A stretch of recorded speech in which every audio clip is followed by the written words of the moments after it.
Achievement, GMC trucks are the result of dedication. Over 100 years dedicated to the art of engineering. We are professional grade.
really good one today.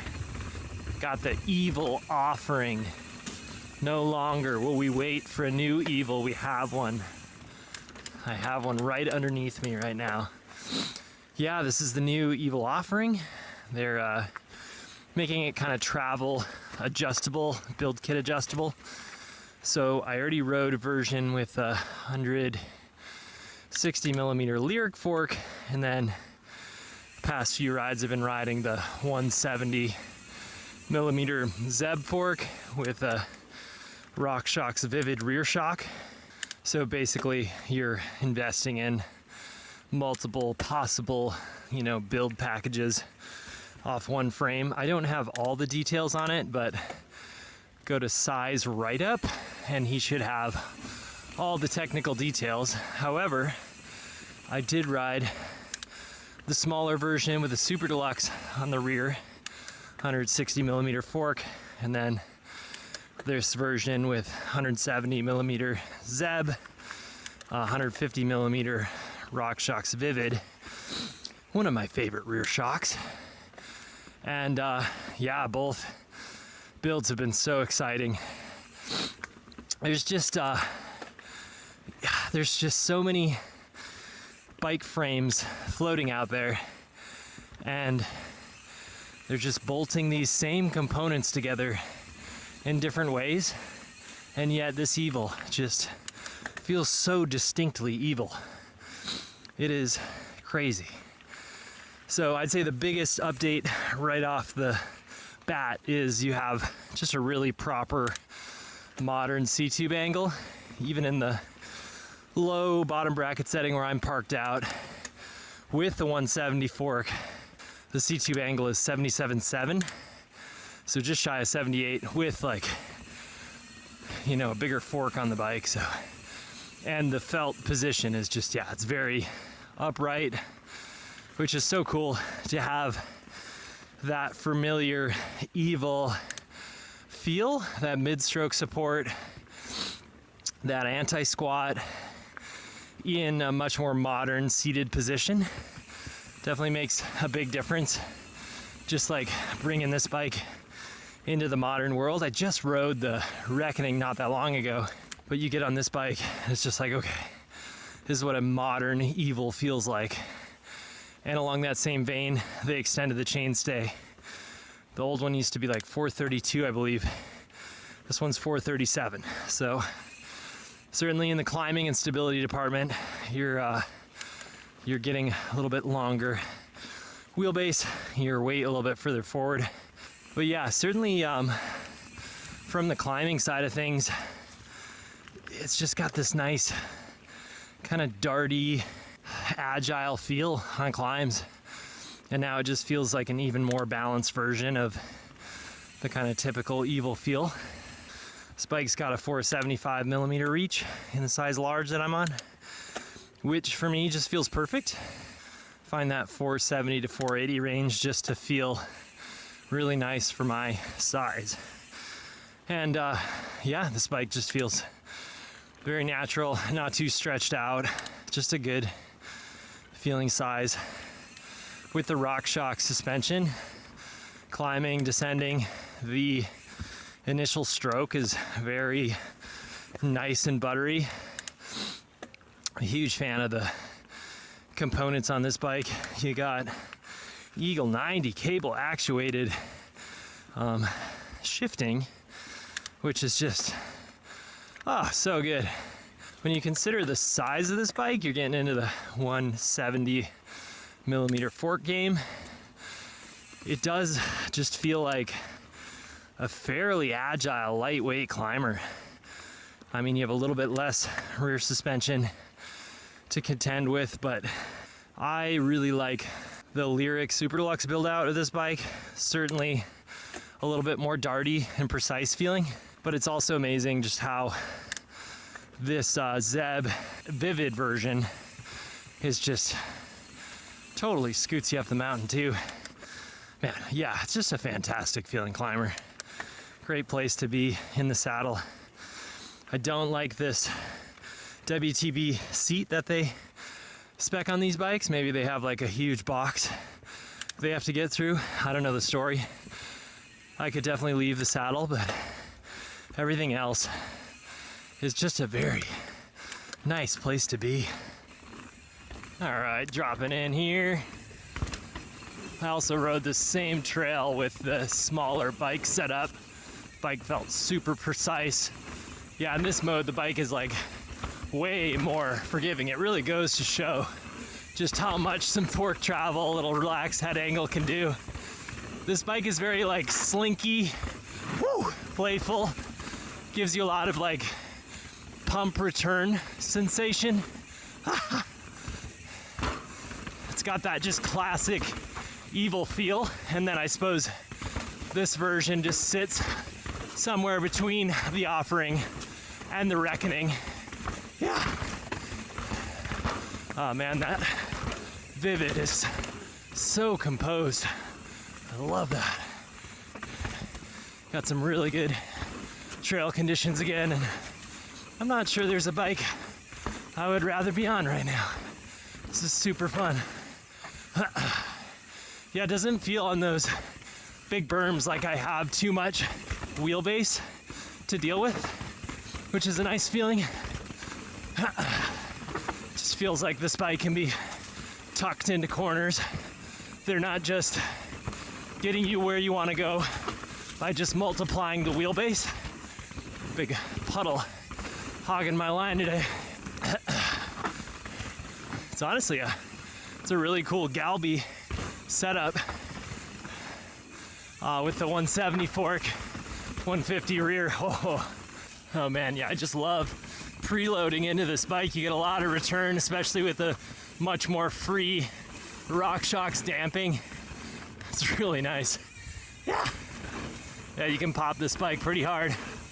And with, pushing into the 150 millimeter of rear travel, just get a little bit more zest than if it was longer. Yeah, oh, this bike is so playful. Honestly, wish I had more time on this bike. I just want to build a more relationship with it. With the smaller setting, with the Lyric, it felt like the bike had like a fairly small window in which your ideal weight would be in, and just takes a little bit to get used to that sort of riding. Checking my tire pressure, but yeah, it gives you this very direct, like rewarding sensation. Not everybody loves that, but I find that like incredibly zesty and exciting.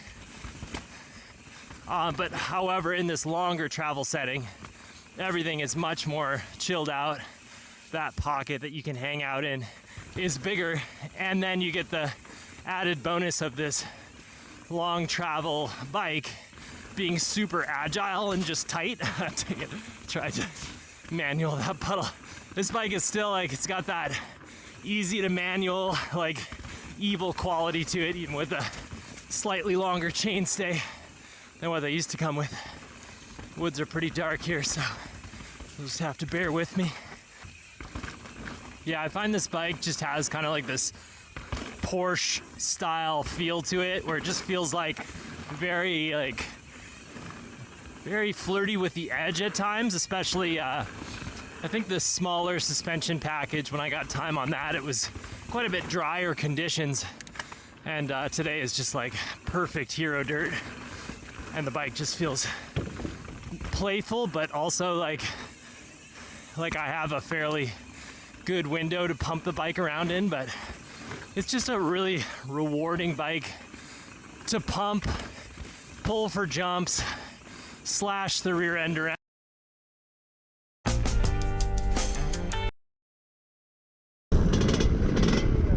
Cool bike.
I'm Tim Stevens, and this is the 2025 Ford Bronco Sport. Since its introduction, the Bronco Sport has established itself as a great choice for those looking for a little bit more off-road capability than the Escape and a little bit more practicality than that other Bronco. For the 25 edition, the Bronco Sport picks up some tech and styling updates. Are those enough to keep it ahead of the pack? We're going to run you through all the numbers, and then we'll give it the full Capital One Auto Navigator review treatment to find out.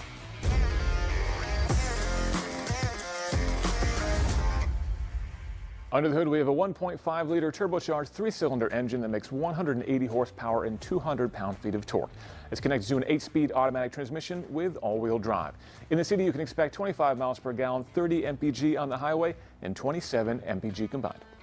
This Bronco Sport has the black diamond package, which means we get that brush guard up front with 17-inch wheels on all 4 corners and all-terrain tires. Out back on the Bronco Sport, we have the split rear tailgate, which means you can lift up the glass on its own if you want to, or push this button and lift the whole thing up. Inside, we have 32.5 cubic feet of cargo space. Fold down the second row and that expands to 65.2 cubic feet of cargo. And if that's not enough, you have 2,200 pounds of towing as well. Inside the Bronco Sport, we have seating for 5, and since we have the convenience package, we've got heating on the front seats and a power adjustability on the driver's seat as well. Behind the steering wheel, there's a 12.3-inch digital gauge cluster through which I can control Ford's Co-Pilot 360 Assist Plus active safety system. And then over here, there's a 13.2-inch touchscreen running Ford's Sync 4 software. It's also got wireless Android Auto and Apple CarPlay in there as well. And all of your media plays back through a 6-speaker sound system. And a back seat check. Now, I've got the front seat adjusted to where I would have it if I was driving. And as you can see, I don't have a ton of leg or knee room here. But in terms of headroom, I've got a lot of headroom there, so this is a reasonably roomy place to be. I've also got a 3-prong outlet down here for charging larger devices and dual USB-C ports, and fold down the armrest. I've got a couple of cup holders too. All right, that's all the numbers. Let's hit the track in the Bronco Sport and see how it drives.